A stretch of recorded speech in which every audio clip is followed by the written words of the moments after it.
నమస్తే welcome to Telangana capital news. Siddipet జిల్లా బెజ్జంకి మండలంలోని రామచంద్రపూర్ గ్రామంలో బుధవారం రాత్రి జరిగిన శ్రీరామనవమి సందర్భంగా జరిగిన శ్రీ సీతారాముల కళ్యాణ మహోత్సవంలో రాష్ట్ర రవాణా బీసీ సంక్షేమ శాఖ మంత్రి పొన్నం ప్రభాకర్ హాజరై పెళ్లి తంతు ముగిసే వరకు ఉన్నారు. ఈ సందర్భంగా ఆయన మాట్లాడుతూ సర్వే జన సుఖినో భవంతు అంటూ హుస్నాబాద్ నియోజకవర్గ ప్రజలు రాష్ట్ర ప్రజలు సుభిక్షంగా ఉండాలని, వర్షాలు సమృద్ధిగా కురవాలని, పాడి పంటలు బాగుండాలని శ్రీ సీతారాముల వారిని కోరుకున్నానని తెలిపారు. నియోజకవర్గంలోని అన్ని అంశాలకు ప్రతిస్పందిస్తానని, ఏ సమస్య అయినా తన దృష్టికి తీసుకొని వస్తే పరిష్కారం కోసం ప్రయత్నం చేస్తానన్నారు. ఆయన ఈ సందర్భంగా స్వామి వారికి 5,116 రూపాయలను కట్నం చదివించారు. రామచంద్రపూర్ చుట్టుపక్కల గ్రామస్తులు పలువురు శ్రీరామనవమి పురస్కరించుకుని ప్రాంత కాలాన్ని స్నానాన్ని ఆచరించి వారి వారి ఇళ్లలో పూజా కార్యక్రమాలు ముగించుకుని దేవాలయ ఆవరణలో ముత్యాల పందిర్లు వేసి కుటుంబ సమేతంగా నూతన వస్త్రాలు ధరించి సాయంకాలం ఇళ్ల నుండి మహిళలు కలసం, టెంకాయ, పూజా ద్రవ్యాలు, పసుపు, కుంకుమ, గంధం, చక్కెర, పువ్వులు, పట్టు వస్త్రాలు, దీపాలు వెలిగించి అక్షంతలను, కానుకలను సమర్పించి శ్రీ సీతారాముల కళ్యాణ మహోత్సవంలో పాల్గొని శ్రీ శ్రీరామచంద్రమూర్తి ఎదుర్కోలు కార్యక్రమంలో పాల్గొన్నారు. చిన్న ప్రశ్న వేయడం జరుగుతోంది. వెంటనే అలానే వాళ్ళు పోయారు అంటున్నారు. పోయినవాడు కంటికి అక్కడే కనిపిస్తున్నాడు. మరి పోయినదేమిటి అంటే నువ్వు అనేది నీ శరీరంలో ఇంకో ఏదోటి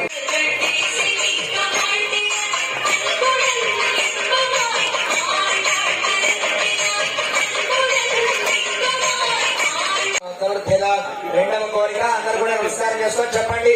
శ్రేయోమే కామః సమృద్ధ్యత. మంచిగా ఉండాలి అన్నం బాగానే ఉంది. మరి లోకంలో అందరూ బాగుండాలి అంటే లక్ష్మీ అమ్మగారి అనుగ్రహం కూడా అందరికీ బాగుండాలి. కాబట్టి అందరికీ లక్ష్మీ అనుగ్రహం ఉండాలనేటువంటి కోరికతో రెండవ తరగతి అవన్నీ కూడా మనం దాటుకొని భగవంతుడి ముచ్చట్లన్నీ కూడా ఆయన గుణగణాలన్నీ కూడా మనం తెలుసుకున్నారు. ఆయన స్వామివారికి కళ్యాణ మహోత్సవ సందర్భంగా స్వామివారి కైంకర్యార్థం శ్రీమాన్ పొన్నం ప్రభాకర్ గౌడ్ గారు రాష్ట్ర మంత్రి స్వామివారికి 5,000 స్వామివారికి కట్నంగా సమర్పించినారు. ఆలయంలోకి అసలు మనం ఎందుకు రావాలి? ఈ భూమండలంలో అసలు గుడులు అనేటివి ఎందుకు ఉన్నాయి? ఎవరైనా చెప్పడానికి ప్రయత్నం చేస్తారా? ఇందాక అనుకున్నట్టు చల్లార్తునయ్య గారు ప్రసాదం తొందర కానీ ముచ్చట్లు ఇవన్నీ వద్దంటారా?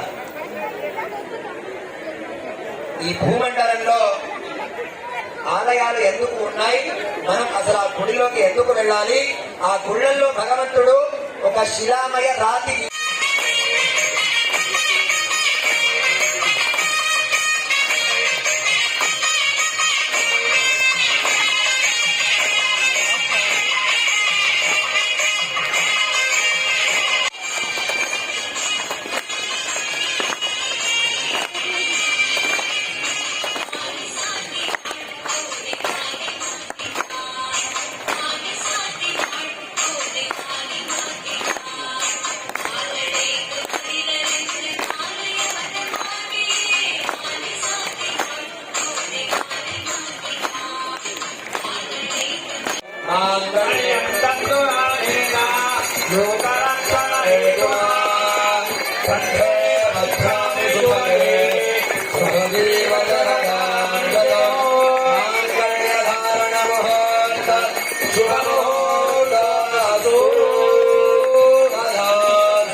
అక్షతారోపణ ముహూర్త శుభ ముహూర్తోస్తు తథాస్తు.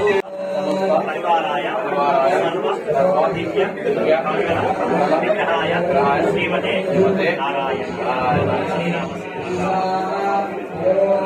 సహస్రనామ రామ రామ హరే రామ రామ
అది చాలా గొప్ప విషయం, గొప్ప గుణం కూడా.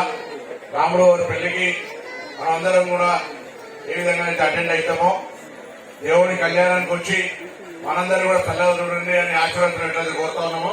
తప్పకుండా సర్వేజన సుఖినోభవ అందరూ బాగుండాలని ఆ భగవంతుడు ఈ సందర్భంగా ప్రార్థిస్తూ, తప్పకుండా వీళ్ళందరూ కూడా ఇప్పుడు ఎలక్షన్ కోడ్ కాబట్టి మనం ఏం మాట్లాడే పొరపడదు. అందుకే పంతులు గారు చెప్పినారు.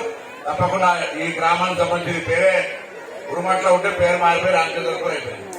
అంటే దేవుడు మార్చుకున్నాడు, అట్లనే దేవుడు ఏం చేయించుకుంటే ఆ దేవుడు యొక్క ఈ గ్రామాభివృద్ధి చేయించుకుంటారనే మాట మనం చేస్తూ, తప్పకుండా మీ అందరూ ఆశీర్వచనంతో స్థానిక శాసనసభ్యుడిగా మంత్రిగా ఈ నియోజకవర్గంలో ఉన్నటువంటి అనేకమైన అంశాలకు ప్రతిస్పందిస్తారనే మాట కూడా ఈ సందర్భంగా మనం చేస్తూ, మరొకసారి మీ అందరికీ శ్రీరామనవమి రాముల కళ్యాణం యొక్క శుభాకాంక్షలు తెలుస్తూ అందరూ బాగుండాలని ఆ భగవంతుని మీ అందరి పక్షాలను నా పక్షాలను ప్రార్థిస్తూ అందరికీ నమస్కారం, శుభాకాంక్షలు.